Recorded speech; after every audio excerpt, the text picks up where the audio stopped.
What is going on, Diablo 2 fans? Dobrunsky here. In today's video, I'm going to be breaking down the new crazy ZOD rune word, Obsession. So this is actually the second rune word in the game that uses ZOD, and a lot of people have varying mixed opinions on it. Some people think it's OP, others think it's hot garbage. I kind of think it's somewhere in between.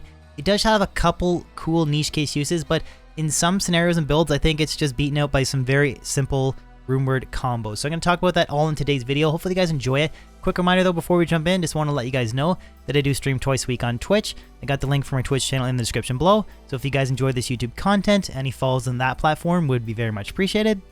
That being said, guys, let's jump in. So the rune word Obsession is a 6 open socket rune word that requires a ZOD, IST, LEM, LUM, IO, and NEF, and can be rolled in stabs only. So that's the very first thing I want to talk about. Is I do think it's great that the developers are pushing to make stabs more viable, because there's really only off the top of my head 3 scenarios where I can think of using a staff rune word or a staff unique. And the first is memory on the offhand in a 3 to energy shield base. You can get up to +9 to energy shield, but unfortunately I haven't read anything about mana burn bug being addressed, so I don't recommend this setup ever, because mana burn bug makes energy shield useless in my opinion.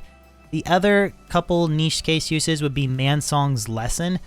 You can roll it in like a fire druid because it is 5 to all skills, so you can boost your Fisher and Armageddon, and you do get negative fire res and 50 FCR.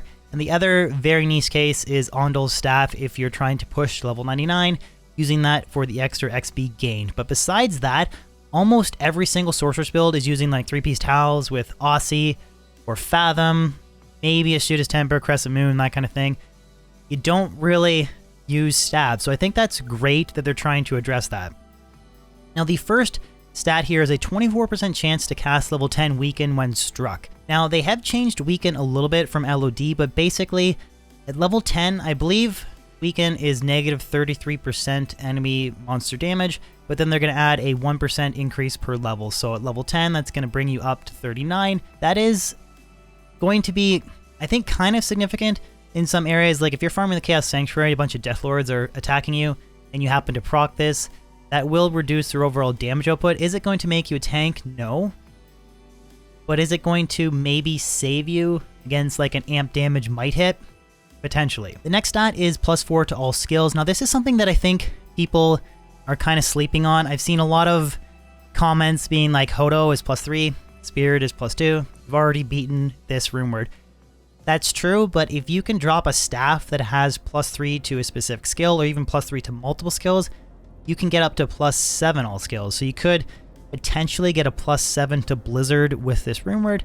Now I'm going to talk about later comparing it to some other more popular unique rune word combo choices where I think it falls short, but that is something that I think people are sleeping on a little bit. The next 2 stats, 65 faster cast rate and 60% faster hit recovery. Now I do think 65 FCR is a good choice, because if you have 65 FCR between your staff, and if you have Arachnid's Mesh, that's going to put you up to 85, and then Mage Fist is going to put you up to 105. That is a very important breakpoint to hit, so I do like the fact that you can reach that breakpoint with a 3-piece combo. Now, if you want to maybe use a different set of gloves, you might have to have caster amulets or caster rings, but I like rocking like SOJs for more damage. Mara's caster amulets are good, but I do like the fact that 20 FCR between Arachnid's Mesh, or sorry, excuse me, 40 FCR between Arachnid's Mesh and Mage Fist will get that 105 FCR breakpoint. I do think that's important. The 60% faster hit recovery is very well thought out as well, because if you rock like Mansong's Lesson on a sorceress, you have no faster hit recovery. And I do think it's important to have at least the 60 FHR breakpoint, and that's very easy to hit with Remembered Spirit and a 5 FHR small charm. That's very easy to hit on Obsession. You don't even need the small charm, you get 60 FHR, so that's good. The next 3 stats, knockback, that is from the Nef room. Don't worry about that, it's useless. +10 to vitality from, I believe, the IO rune, and then +10 energy from the Lum rune. And the remaining stats, increase maximum life 15 to 25%. This is pretty big, and I think something that some people are sleeping on. That's a lot of plus life, especially if, let's say, you're rocking this in an Archon staff base. You don't need 156 strength to get Spirit and a Monarch Shield to equip it.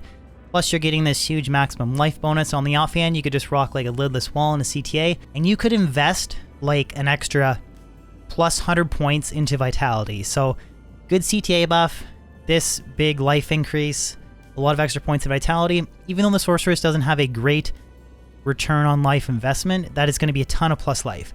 And also, I think people are sleeping on this a little bit with characters like the Wind Druid. Between Oak Sage, maybe like Shaco, you put a perfect Ruby in it, really good CTA, this staff on the main hand.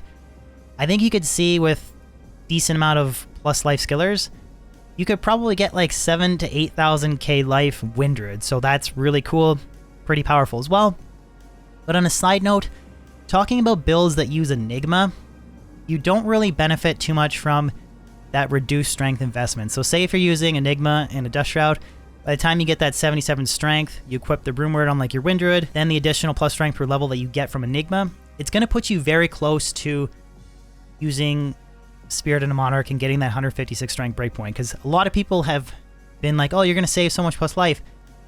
You will on a Sorceress, but a character that uses Enigma is pretty much already going to hit that 156 breakpoint. So you could argue in some scenarios that you might be better off just using Spirit and a Shield. It will be a lot cheaper. And the other remaining stats, regenerate mana 15 to 30%. I mean, that's nice. That's, if you combine that with like Mage Fist and Warmth or whatever, that is a decent amount of mana recovery. 60 to 70 all res. This seems very powerful, but if you compare 30 to 40 res on Hodo plus 35 on all res minus fire on Spirit, you basically are achieving the same amount of all res. An extra gold find is from the Lem Room, and 30% MF is from the Ist Rune. So I do think this is a very solid Rune Word, but I do want to compare it to a couple other cheaper, unique Rune Word or Rune Word combos that I think will actually perform better in certain scenarios for the Sorceress specifically. So the first comparison that I want to make is if you are trying to make a pure magic finding focused Sorceress, unfortunately, 3-piece tile set with Spirit Rune Word and an Isted Oculus is going to give you a lot more % magic find than the Rune Word Obsession will, and it honestly will be a lot easier to get an Oculus than it will be a ZOD. So I think that's where a lot of the criticism comes in general for this Rune Word, is that for specific focused areas like max damage, max MF, it just does not stack up with some of the current setups. So that's where I think it first falls short, is for magic finding. Oculus pretty much beats it, I think unanimously people would agree. The second scenario that I want to mention is if you're trying to focus on funneling pure damage on a cold Sorceress. Yes, you could get up to +7 skills with Blizzard, and even +7 with like Cold Mastery, depending on what rolls on the particular staff base that you're using, but you'll never match the damage that you will of a very high rolled Death Fathom with a Facet paired with Spirit. That's just due to the nature of the way the skill tree works. It's going to be way more damage with that plus cold % damage. Now, moving away from cold to, let's say, pure lightning damage, and I think this will be very evident for making characters like a Nova Sorceress in patch 2.4, but the Rune Word Crescent Moon is super cheap. It gives you negative 35% enemy lightning resistance. And a few of the extra new additional level 85 areas that they added, the one being the Abaddon in Act 5, there is no lightning immunes in that area. So there is no reason why you can't Telestomp in with Crescent Moon Spirit combo and then something like Griffins for a ridiculous amount of negative lightning res. There's going to be no lightning immunes there. You're going to be tons of damage. Definitely more damage than you would with Obsession investing a ZOD rune. And then the final scenario that I want to talk about is for fire damage dealing characters. I do believe that in most scenarios it's going to depend on the new level 85 areas and monster resistances, because if a monster has 0 fire res and you're using Infinity, that will bring them down to close to negative 100. So then a little bit extra minus fire res from like a Facet and a Helmet or maybe Flickering Flame, you pretty much have monsters at negative 100 and you can't go any lower than that. So in that scenario, Obsession might be better, but if you're farming some areas like the Ancient Tunnels where you have an Invader that I think has 110 fire res, you break their immunity, then you're going to want a lot of additional negative fire res to bring them down to as close to the negative numbers as you can. And in that scenario, Hodo and Phoenix will grant you a lot more damage.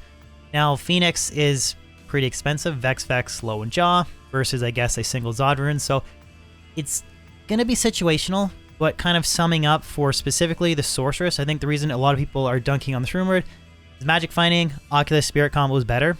For pure cold damage, Death Fathom Spirit combo is better. For pure lightning damage, pretty much Crescent Moon and Spirit is going to be better.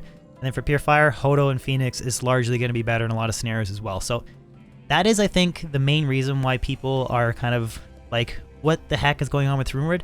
Now, I do want to be honest, I have seen this Rune card months in advance, and I did make a suggestion, and if it ever were to be changed in the future, I think there's one thing you could do to eliminate that kind of being beat out in those scenarios and add some value to ZOD, is I think if you added 3 rolls of -10 to -20 lightning resistance, -10 to -20 enemy fire resistance, and then +10 to +20 cold damage. Adding those 3 additional rolls I think would really justify the cost of a ZOD and make it a very powerful Rune Word, because if you rolled +7 Blizzard and then +20 cold damage, that's going to beat out a Fathom Spirit combo. If you roll -20 lightning res or -25 res, that's going to beat out the other combos that I talked about. So just barely, it's not going to be smashing them out of the park, but it will add some significant value to ZOD and kind of justify it, because ZOD is a super rare Rune Word. Why not make a staff Rune Word that is equal of its rarity? That's just my 2 cents. Let me know in the comment section below if you guys agree or disagree. A lot of stuff to talk about for this Rune Word. I definitely will make it, but I just don't think it's the best, but I don't think it's horrible either. But again, let me know in the comment section below if you guys agree or disagree. If you guys enjoyed this video, if you could throw a like on it, share it, and even consider subscribing if you're new to my channel. I post new weekly content on YouTube, and I do stream twice a week on Twitch. Any follows on Twitch or subs on YouTube would be amazing. Other than that, guys, hope you have a fan-frickin-tastic day, and I'll catch you on my next video or live stream. Peace out.